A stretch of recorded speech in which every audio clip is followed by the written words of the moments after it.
Pelaksanaan upacara pelepasan Satuan Tugas Batalion Infanteri 715 Motulia atau Brigif 22 Otamanasa ke daerah tugas perbatasan Republik Indonesia dengan Republik Demokratik Timur Leste berlangsung di Pelabuhan Gorontalo.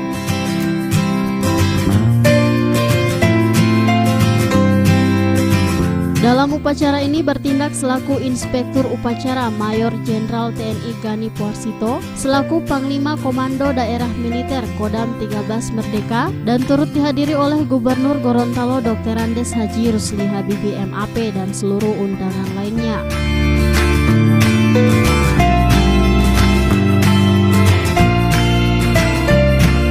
Dalam penugasan ke daerah perbatasan ini, sebanyak 350 orang personel diturunkan yang diberangkatkan dengan menggunakan KRI Teluk Lampung.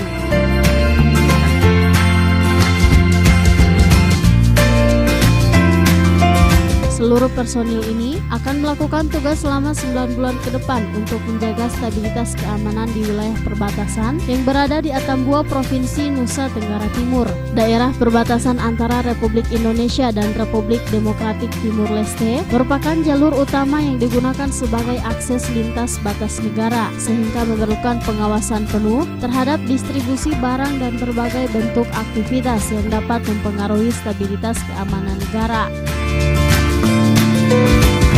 Selamat atas kepercayaan negara yang diberikan kepada Satgas Yonif 715 Motuliatu untuk melaksanakan tugas pengamanan perbatasan.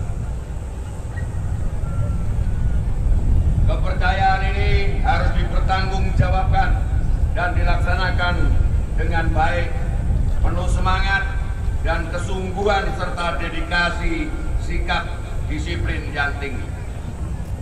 Hadirin sekalian yang saya hormati, perbatasan darat Indonesia Timur Leste merupakan salah satu titik rawan yang harus dikontrol dengan sebaik-baiknya guna menjaga martabat dan harga diri bangsa Indonesia sebagai bangsa yang besar dan dicintai rakyatnya.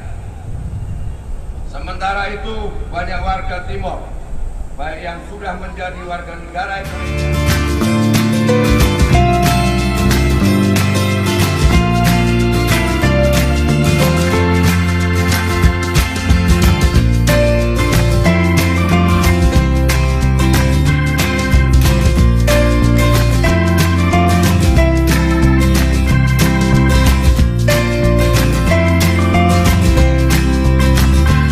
Tim Liputan Advertorial Mimosa TV.